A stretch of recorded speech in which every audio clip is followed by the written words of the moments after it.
Have you ever woken up in the morning and felt foggy? Not tired from lack of sleep, but as if your thoughts were covered in a thin mist. Distant, hard to reach, hard to shape. After 70, many people begin to notice this quiet shift. Some days, it's harder to recall a familiar name. Some moments, it takes longer to finish a sentence you started with confidence. It's not that you forget everything, but you also no longer remember things the way you used to. And it's not just about memory, it's about mental sharpness, that clarity you once trusted to guide you through daily life. Suddenly, even small decisions feel heavier. You second-guess yourself more often. You may find yourself rereading a sentence, losing your train of thought mid-conversation, or staring at the fridge without remembering why you opened it. For some, it's easy to brush off. It's just age, we say. Everyone gets a little forgetful. But behind these moments might lie the early signs of cognitive decline. Not yet dementia, but a soft, slow erosion of the mind's strength. And when the mind starts to change, you begin to feel it in the soul too. You might withdraw more, feel less confident. Even things you used to love, reading, writing, socializing, start to feel distant. This part of aging is often quiet, hidden, but it deserves attention. Because the sooner we notice these small mental signs, the sooner we can care for our brain, like we care for our body, our heart, our soul. So if you've ever paused and thought, I don't feel like myself lately, you're not alone. And no, you're not imagining it. The mind may be aging, but it still deserves to be heard, respected, and nurtured.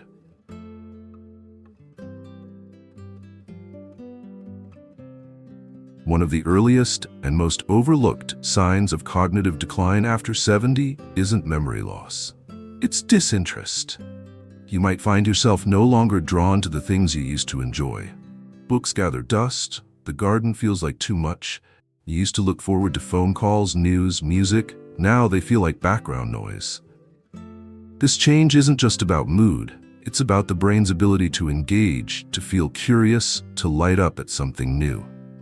When your mind begins to lose its sharpness, it quietly starts closing doors. Not dramatically, but gradually. You stop planning little outings, you hesitate to join conversations, and slowly the outside world fades into something you observe rather than participate in. Some people mistake this for natural aging. They say, I'm just slowing down. But there's a difference between slowing down and disconnecting. The brain needs stimulation to stay alive, like a muscle that weakens if unused. When mental engagement drops, the brain begins to atrophy. And what starts as a lack of interest can spiral into isolation, depression, and deeper cognitive decline. But here's the part we often forget. Sometimes the brain withdraws not because it doesn't care, but because it's tired. Tired of trying to keep up. Tired of struggling to remember details, track conversations, or stay focused. So it chooses silence. And in that silence, we lose not just memory, but connection. If you've noticed this in yourself or in someone you love, know this. It's not a failure. It's not weakness. It's a sign that the brain needs gentle reawakening, not force, not pressure, but presence. Meaning, joy. Even a small spark, a warm visit, a favorite song, a walk in the sun, can start to reopen the mind. Because no matter how quiet the spirit becomes, it still wants to be moved.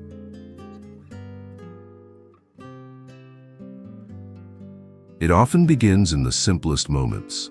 You're at the dinner table, listening to a story, and suddenly you realize you've missed a detail. You try to catch up, but the words feel too fast.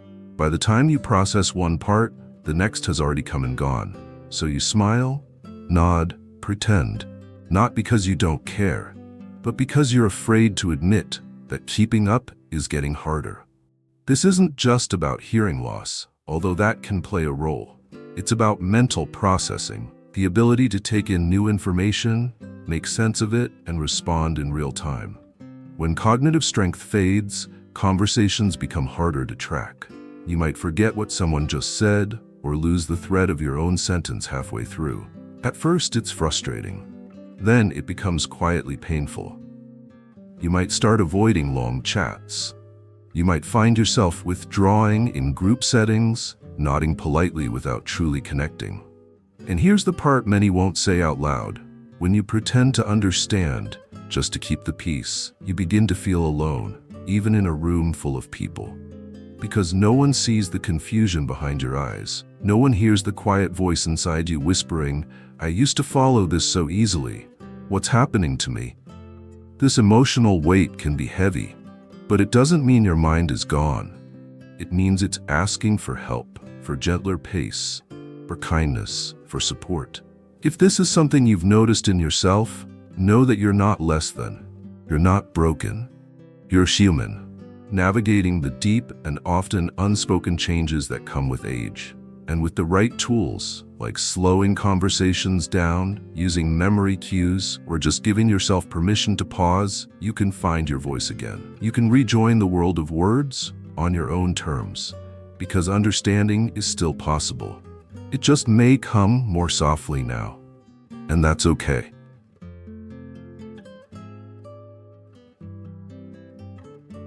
You've done it 1,000 times before. Making tea, balancing your checkbook, getting ready to leave the house. But now something has changed. What used to be automatic now takes effort. You find yourself pausing, retracing your steps, forgetting where you left your keys. Not once, but twice in the same morning. You walk into a room and wonder why you came. You look at a bill, and suddenly the numbers don't make sense. And it's not because you're lazy or careless or old.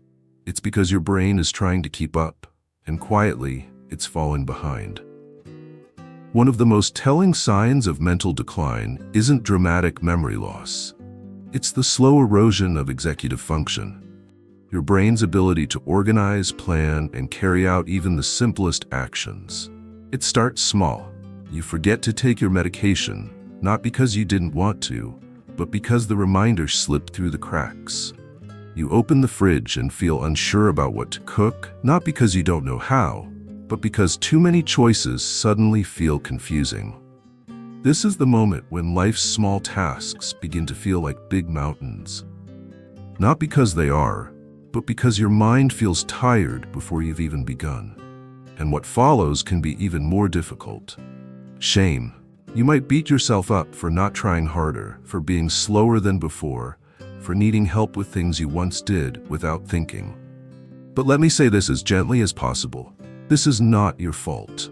The brain, like the heart, the bones, the skin, changes over time. And when it starts to send these subtle signals of struggle, it's not asking to be punished, it's asking to be understood. These small signs, the mental hesitation, the confusion, the quiet overwhelm, are not signs of failure. They are signs of transition. And the key is not to ignore them, but to respond with care. By creating routines that are gentle and supportive, by writing things down, using visual cues, asking for help when you need it. And most importantly, by giving yourself the grace to do less, more slowly, without guilt. Because your worth has never been in how quickly you move, but in how deeply you live.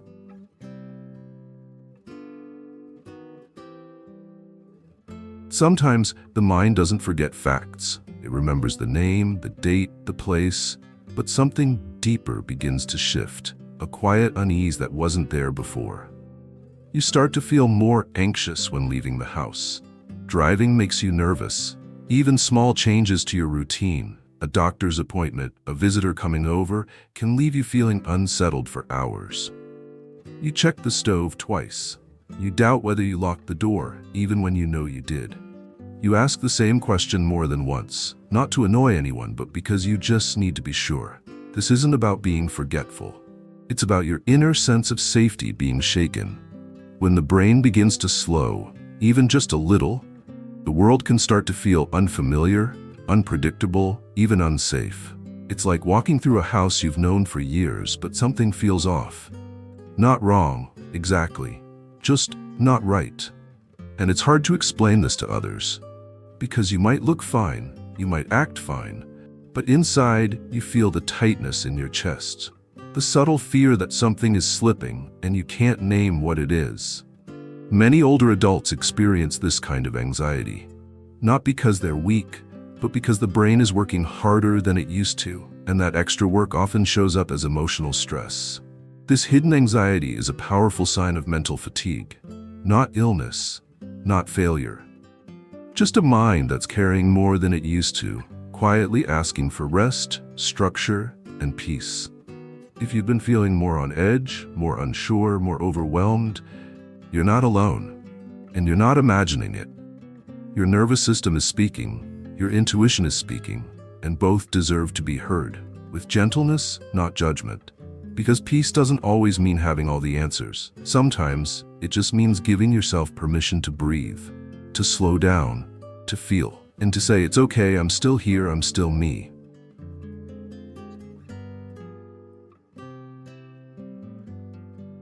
There was a time when your choices felt steady. You trusted your gut. You could decide quickly, clearly, what to cook, what to wear, what to say. But now, even small decisions take longer. You ask yourself, did I already take my pills? You write the same thing twice, just to be sure. You reread a simple message over and over before replying, and sometimes you just decide not to reply at all. This slow loss of self-trust is subtle, but deeply painful. It doesn't scream, it whispers. It's the moment you start saying, I'm not sure, more often than you used to. It's that sinking feeling when you second-guess something you've always known how to do.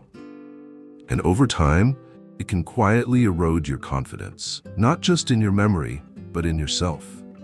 When you begin to doubt your mind, you start shrinking your world. You avoid leading conversations. You hesitate before speaking up.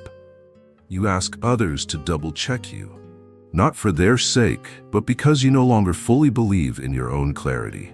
This, too, is a sign. Not a sign that you're losing who you are, but a sign that your inner compass is growing weary. And that weariness deserves tenderness. Because behind that doubt is still the same heart, the same wisdom, the same life you've lived. Only now it's asking for a slower pace, a little more reassurance, and a lot more compassion. You may need reminders, notes on the fridge, or the comfort of asking the same question twice. That's okay. Needing support does not make you weak. It means you're human, beautifully, vulnerably human. And even if the world doesn't always see the strength it takes to keep going through the fog, I hope you do. Because showing up, even when your mind feels unsure, is a quiet kind of bravery, one that deserves to be honored, not hidden.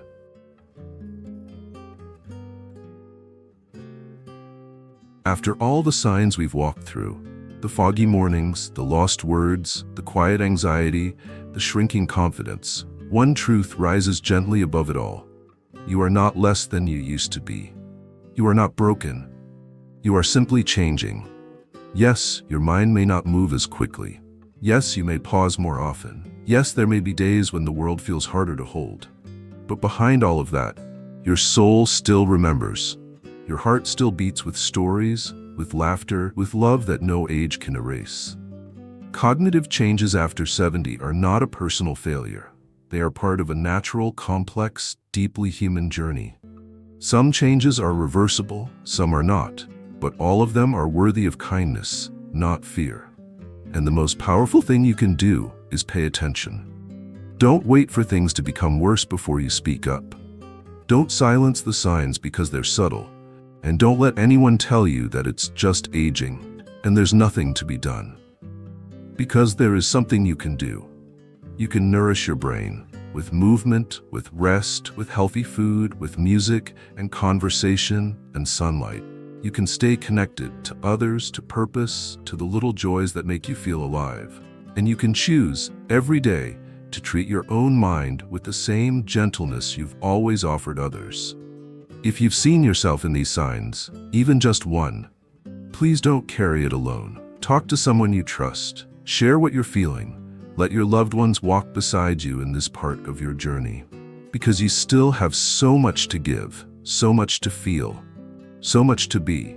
Your mind may not be what it once was, but it is still yours. And it is still beautiful. If this video spoke to you, if even one moment felt familiar, know that you are part of a quiet, courageous community of people walking this path with grace. We invite you to share your thoughts in the comments. What changes have you noticed in yourself? What small habits help you stay mentally strong? And if you'd like to keep learning, growing, and healing with us, please subscribe to Golden Pathways, because here, your journey matters. Every step of it.